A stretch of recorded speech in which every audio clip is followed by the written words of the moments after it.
Esqueça aquela imagem clássica do macaco, sabe? Aquela ilustração em que ele vem caminhando meio curvado à esquerda. Ah, sim, a famosa marcha do progresso. Isso, exatamente.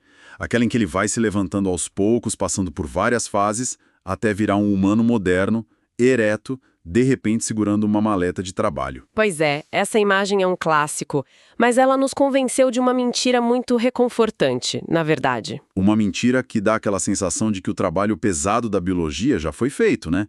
Tipo, alcançamos o ápice e agora estamos apenas curtindo a vista. Exato, como se a linha de chegada já tivesse sido cruzada. Mas a realidade é bem diferente. E se o código da nossa espécie estiver sendo reescrito agora mesmo? E pior, pelas coisas mais banais do dia a dia de quem nos acompanha. É que a paisagem evolutiva em que estamos pisando agora é um território em transformação constante e rapidíssima. A biologia não tirou férias de jeito nenhum. O que acontece é que a nossa percepção de tempo é muito curta para notar a montanha se movendo. E é exatamente para tentar enxergar esse movimento que nós vamos fazer o mergulho profundo de hoje. Com certeza. E temos muito material para analisar. Demais. Nós temos sobre a mesa uma pilha de documentos bem heterogênea, para quem está ouvindo. Estamos cruzando os dados de um estudo genético gigantesco da Universidade de Harvard. Que é um estudo de peso. Muito. E vamos bater isso de frente com uma pesquisa focada em evolução cultural, lá da Universidade do Maine. E não para por aí. Não mesmo. Para bagunçar o coreto de vez, a gente vai analisar os conceitos teóricos do autor Edson X, especialmente as ideias retiradas dos livros Origens da Vida e Cienciofia. A teoria da seleção biométrica dele. Exato. Então, o objetivo de cruzar essas três fontes hoje é desatar um nó enorme. Sim, a nossa missão principal para quem nos ouve é responder. A evolução humana parou? Ou será que ela pisou no acelerador? Ou, de repente, ela mudou completamente de motor, sabe? Transferindo aquele peso todo da biologia pura para nossa cultura e para o ambiente artificial que nós mesmos construímos. Perfeito. Então vamos começar pelo alicerce. A boa e velha genética. O rastro direto no nosso DNA. Bom ponto de partida. O estudo de Harvard é fascinante. Liderado pelo pesquisador Ali Akbari, certo? Eles resolveram olhar para um volume de dados que, a gente não tinha até pouquíssimo tempo atrás. O salto tecnológico na coleta de dados foi absurdo. Eles sequenciaram o material genético de impressionantes 16 mil pessoas. 16 mil pessoas que viveram na Eurásia Ocidental ao longo dos últimos 10 mil anos. É muita coisa. É uma janela de tempo e uma amostra massiva. E a conclusão principal deles quebra completamente aquela ideia do trabalho feito. Que a evolução genética humana continua ativa, né? E muito direcional. Exatamente. E o ponto de virada dessa pesquisa está no contraste com o que a ciência achava antes. Como assim? Então, antes dessa montanha de dados de Harvard, a comunidade científica só tinha conseguido identificar cerca de 21 casos consolidados de seleção direcional. 21 casos. Sim, desde que os humanos modernos saíram da África, 300 mil anos atrás. Caramba, 21 casos em 300 mil anos? É um número tão baixo que faz parecer que o nosso DNA estava basicamente estagnado, parado no tempo. Parecia um evento raríssimo mesmo. Mas é preciso entender o mecanismo por trás disso. A seleção direcional acontece quando uma mutação específica oferece uma vantagem tão esmagadora de sobrevivência que começa a varrer a população ao longo das gerações. Tipo um gene que todo mundo precisa ter para não morrer. Isso. O problema é que, no passado, nós só conseguimos rastrear os exemplos mais drásticos e óbvios dessa seleção. Entendi. E com essa base gigante agora? Com esses 16 mil genomas, os pesquisadores de Harvard conseguiram ver as sutilezas. Eles provaram que, desde o fim da última era do gelo, não foram 21 casos. Foram quantos? Centenas. Centenas de variantes genéticas que impulsionaram a adaptabilidade na Eurásia. Centenas? Mas espera, que tipo de vantagem prática estamos falando? Porque, pelo que eu entendi, não é como se a gente estivesse desenvolvendo brânquias ou asas. Não. Estamos falando de pressões invisíveis, mas letais. Por exemplo, eles notaram uma seleção direcional fortíssima em genes relacionados ao sistema imunológico. Ah, faz sentido. com as pessoas morando mais juntas. Exato. À medida que as populações começaram a viver em assentamentos mais densos e, claro, com animais domesticados, surgiram novas doenças.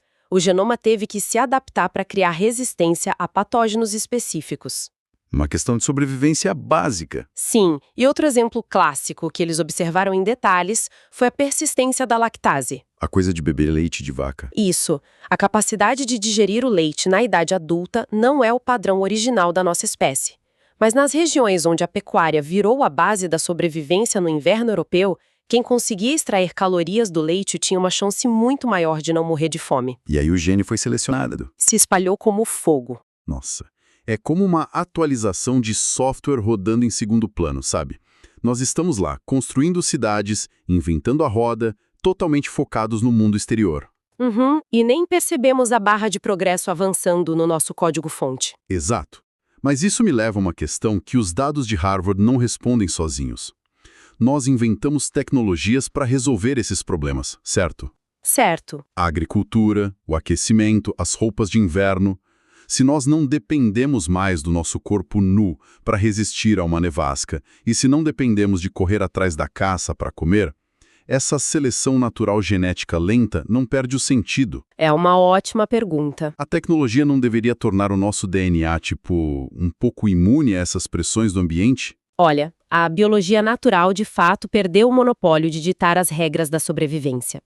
E é aqui que entram os pesquisadores da Universidade do Maine. Tim Warren e Zachary Wood. Eles argumentam exatamente isso, que a humanidade simplesmente mudou de marcha. De que forma? Para eles, a evolução cultural já superou a genética em dois aspectos fundamentais: velocidade e impacto. Mas como a cultura evolui mecanicamente? Porque a genética, a gente sabe, ela evolui pela reprodução e pela mutação. Como a cultura faz isso mais rápido? É que a transferência de informação genética é vertical e geracional. Sabe, você só passa o gene para os seus descendentes. E demora décadas para uma nova geração surgir e testar aquilo. É um processo super lento. Muito. Já a evolução cultural é horizontal e imediata. Horizontal. Sim. Imagina que uma pessoa inventa uma técnica de filtragem de água em uma aldeia. No dia seguinte, milhares de pessoas ao redor podem imitar, aprender e aplicar essa mesma técnica. Não precisa esperar gerações. Ah, entendi. É um espalhamento quase instantâneo. Exato. Warren e Wood apontam que estamos no meio de uma transição evolutiva massiva.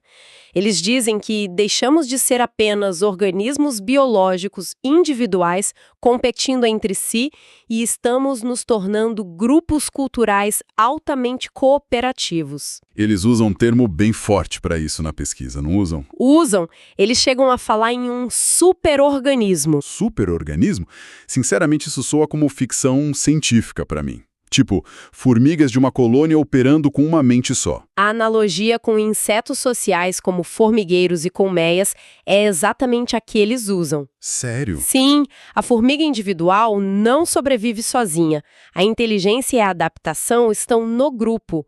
E para os humanos, a cultura funciona da mesma forma hoje. Tá, e as pressões naturais que Harvard mapeou? Estão sendo atropeladas por isso.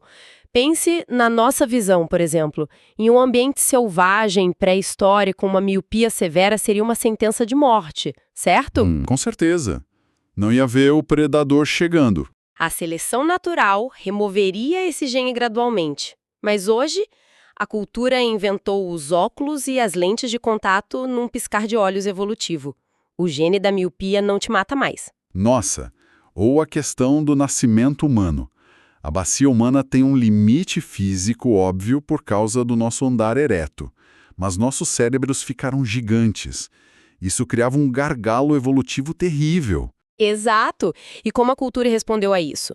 Com a cesariana, o conhecimento médico, infraestrutura urbana, as vacinas de RNA mensageiro desenvolvidas em questão de meses, a cultura resolve problemas de sobrevivência em semanas. E o DNA levaria milhares de anos de mortes acumuladas para tentar encontrar uma solução parecida. Perfeito! O exemplo definitivo que a equipe do Maine usa para ilustrar esse pico do superorganismo é a resposta à pandemia de Covid-19. Verdade, a ação coletiva. Sociedades inteiras no globo agindo coletivamente, coordenando quarentenas e compartilhando bancos de dados científicos quase em tempo real para proteger a estrutura do grupo. Mas aí é que está o ponto de atrito para mim. Eu fico fascinado, mas preciso fazer uma provocação. Manda. Se a cultura virou esse tipo código de trapaça que resolve tudo e neutraliza as ameaças naturais, a nossa biologia física, o corpo do indivíduo, perdeu a relevância. Como assim? Nós viramos apenas veículos de carne obsoletos, que servem apenas para carregar nossos cérebros brilhantes de um lado para o outro, enquanto a cultura faz todo o trabalho duro. E é aí que o Edson X entra na conversa para bagunçar tudo. Nas obras Origens da Vida e Cienciofia, ele argumenta categoricamente o oposto disso. Então ele discorda dessa visão do Maine. Eles não são paralelos, eles formam um pacote absolutamente inseparável. Nada de veículos de carne obsoletos, então. Longe disso. X introduz a teoria da seleção biométrica. O pilar central disso é a terceira lei dele, a lei do corpo e cérebro. E o que diz essa lei? A premissa é de que há uma interdependência biofisioquímica inescapável. O abstrato cria o físico, e o físico cria o abstrato. Calma, vamos traduzir isso para algo palpável. Como é que algo puramente abstrato, como a cultura ou uma ideia, vai literalmente construir algo físico no meu corpo? Vamos lá. Pense no estresse gerado pelo nosso modelo de trabalho corporativo hoje. É uma construção totalmente cultural e abstrata, certo? Sim, metas, relatórios, nada disso existe na natureza. Exato. A pressão de cumprir metas, ou a ansiedade ao ler um e-mail de madrugada. Não tem um leão te caçando no escritório. É apenas informação em uma tela. Mas o seu cérebro processa esse fenômeno abstrato e deflagra uma cascata de hormônios reais. Cortisol, adrenalina. E isso afeta o corpo. Sim. Se isso se torna crônico, altera fisicamente a sua pressão arterial, destrói o revestimento do seu estômago, causando úlceras, afeta a arquitetura do seu sono e até acelera o encurtamento dos telômeros. Ou seja, envelhece as células mais rápido. Exatamente. A abstração virou dano físico. Então a cultura aciona os gatilhos físicos. Hoje a ciência tradicional chama parte desse mecanismo de epigenética, ou neuroplasticidade, né? A ideia de que o ambiente liga ou desliga nossos genes. É bem por aí. O ambiente não é só o lugar geográfico onde você está.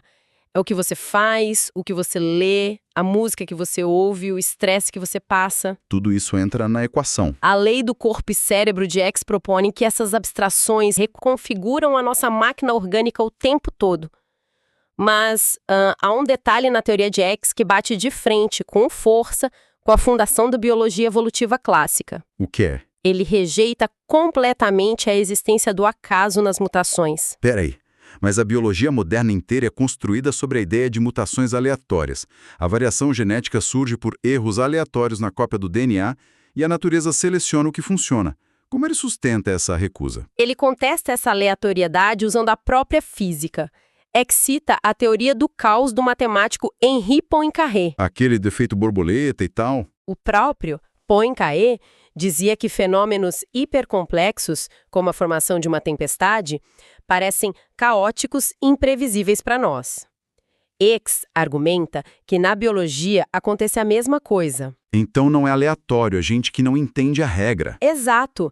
O que chamamos de mutação aleatória ou acaso evolutivo é apenas a nossa total incapacidade de calcular todas as variáveis. Para ele, tudo ocorre através do que ele nomeia de procedimentos combinatórios complementares. Procedimentos combinatórios complementares, que é um termo super denso para dizer o quê?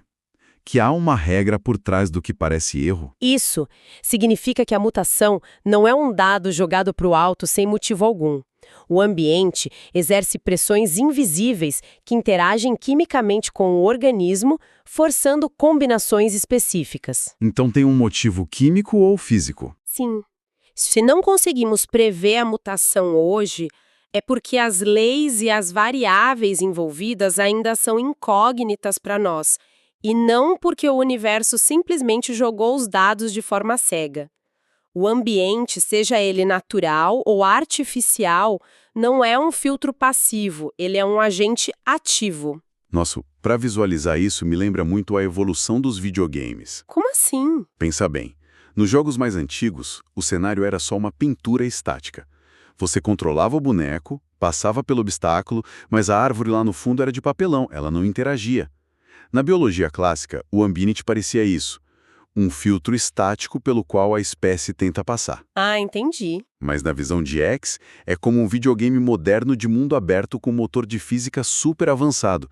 O cenário é um agente ativo que reage. E, levando a sua analogia um passo adiante nesse jogo moderno, se o seu personagem passa muito tempo em uma área tóxica do mapa, não é apenas a barra de vida dele que diminui na hora. O que mais acontece? O código-fonte do avatar começa a ser alterado em tempo real. Muda a forma como ele reage a danos no futuro, alterando a estrutura do jogo em si. É uma simbiose. Caramba! O ambiente físico, químico e espacial, mesmo que seja um ambiente artificial construído pela nossa cultura, está ativamente selecionando e se fundindo com o organismo o tempo todo. O que nos joga direto em um conflito gigantesco entre as três fontes de hoje, principalmente sobre a linha do tempo. A velocidade de tudo isso, né? Sim, porque olha, Harvard mapeou mudanças ao longo de 10 mil anos. É um relógio muito lento. Já o Maine fala da cultura resolvendo problemas da noite para o dia, super rápido. E a seleção biométrica do X tenta amarrar as duas coisas. Como ele resolve essa discrepância absurda de velocidade evolutiva? Ele resolve isso redefinindo o próprio tempo evolutivo. Na seleção biométrica, a evolução não tem uma marcha única. Ela opera em velocidades múltiplas, dependendo do escopo, através do que X define como biomas dentro de biomas. Biomas dentro de biomas. Novamente, vamos precisar desembalar isso para nossa audiência. Claro. Pensa no plano macroscópico. O grande bioma da espécie humana inteira realmente se move bem devagar, exatamente como Harvard mostrou nos dados. O DNA da humanidade leva milênios para mudar rotas principais. Isso. Mas dentro desse macro existe o micro. O ambiente celular e individual muda muito mais rápido. X defende que nós, como espécie, desenvolvemos uma estrutura orgânica altamente transmorfa. Transmorfa, tipo que muda de forma. Sim, a nossa flexibilidade biológica, a capacidade de alterar o que comemos, como nos movimentamos e quais capacidades psi-orgânicas usamos ou deixamos em desuso.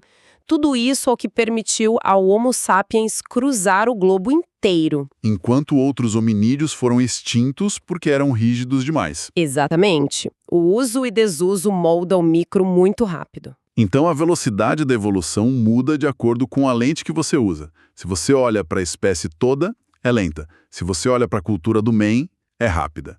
Mas onde o indivíduo entra nisso? No dia a dia. Aqui entra o conceito mais provocativo do X para ilustrar esse plano micro, o que ele chama de paradoxo dos gêmeos na evolução. O paradoxo dos gêmeos. É um exercício mental bem simples. Pegue dois indivíduos com o mesmíssimo DNA de fábrica, gêmeos idênticos. A teoria afirma que eles vão envelhecer e evoluir fisiologicamente de formas completamente divergentes, baseadas unicamente no estilo de vida. Até aí faz sentido. Se um gêmeo come fast food o dia todo e não sai do sofá, e o outro corre maratonas e só come vegetais, o corpo de cada um reage diferente. Sim, mas X vai muito além da mera saúde clínica. Lembra da interdependência do corpo e cérebro? Lembro. Se um gêmeo vive em um bioma de paz mental constante e o outro vive submerso em um ambiente cultural altamente competitivo e estressante, a degradação e a reconfiguração biológica vão divergir drasticamente. E como ele descreve isso tecnicamente? Ele descreve que ocorre, nas palavras dele, uma dilatação do espaço-tempo dimensional na massa animada. Opa, peraí. Dilatação do espaço-tempo dimensional na massa animada. Fala a minha língua agora. O que isso quer dizer na prática para quem acorda cedo todo dia para trabalhar e pegar ônibus? Traduzindo esse termo técnico para o dia a dia, a taxa na qual o seu corpo físico se desgasta, processa doenças ou ativa potenciais genéticos, perde a sincronia com o tempo cronológico do relógio. Como assim? A sua massa biológica viaja no tempo em uma velocidade diferente da do seu vizinho. Tudo isso baseado na fórmula físico-química que é ditada pelo seu ambiente e pelo seu comportamento. A fórmula de um gêmeo avança ou se degrada em um ritmo descompassado em relação ao outro. O relógio biológico descola do relógio da parede. Eu confesso que fico muito espantado com esse nível de microgerenciamento. Pensar que a evolução acontece na escala de milênios dá uma certa paz de espírito, sabe? Mas não somos responsáveis por ela no curto prazo. Tira o peso dos nossos ombros. Exato. Mas se cada noite mal dormida, cada refeição processada e cada rotina de estresse no trabalho reconfiguram a nossa própria estrutura biofisicoquímica quase em tempo real, A responsabilidade muda. muda tudo. A evolução deixa de ser um épico distante do passado sobre a sobrevivência de um grupo inteiro. Ela se torna um peso nas nossas costas agora. Uma responsabilidade arquitetônica, diária e intransferível de cada pessoa sobre a própria carne e mente. Essa tensão que você descreve é o resumo perfeito do que exploramos nesse mergulho de hoje. Se colocarmos todas as cartas na mesa, temos 3 lentes poderosas sobre o que significa mudar como espécie. 3 visões bem distintas, né? Sim, a ciência rigorosa de Harvard nos prova que a evolução genética não parou. A continua lá, escrevendo aquele código-fonte lentamente, baseada na nossa resistência física ao mundo e às doenças. O rastro longo e gradual no nosso DNA. Isso. E, ao mesmo tempo, a Universidade do Maine nos mostra que não precisamos esperar passivamente pelo DNA. A cultura criou esse superorganismo onde o compartilhamento de informações funciona como um sistema paralelo de herança. A cultura neutraliza as ameaças letais inventando vacinas e pontes antes que o nosso corpo precise sofrer as baixas. Uma trapaça coletiva brilhante contra as regras brutais da natureza. E, por fim, temos a síntese desconfortável e fascinante do Edson X. Que amarra tudo isso no indivíduo. A seleção biométrica nos lembra que os óculos que inventamos, a cadeira onde sentamos, por 10 horas por dia, e as emoções abstratas que consumimos nas redes, tudo isso está dialogando diretamente com a nossa fisiologia. O ambiente reativo. Não há acaso cego, mas sim um sistema que reage. A vida não é um acidente, mas uma fórmula matemática e química em calibração contínua com o espaço-tempo que a cerca. E isso é no nível do seu estilo de vida presente. O que nos deixa com um pensamento perturbador, mas muito necessário para quem vai fechar esse áudio daqui a pouco e voltar para a rotina. Qual é a provocação final? Pensa bem. Se a lei do corpo e cérebro afirma que ambientes abstratos moldam diretamente nossa estrutura biofisicoquímica no nível individual em tempo real, agora olhemos ao nosso redor. Uma parcela gigantesca do nosso dia, talvez a maioria das nossas horas acordadas para muita gente, acontece imersa em biomas estritamente artificiais e virtuais. Telas e mais telas.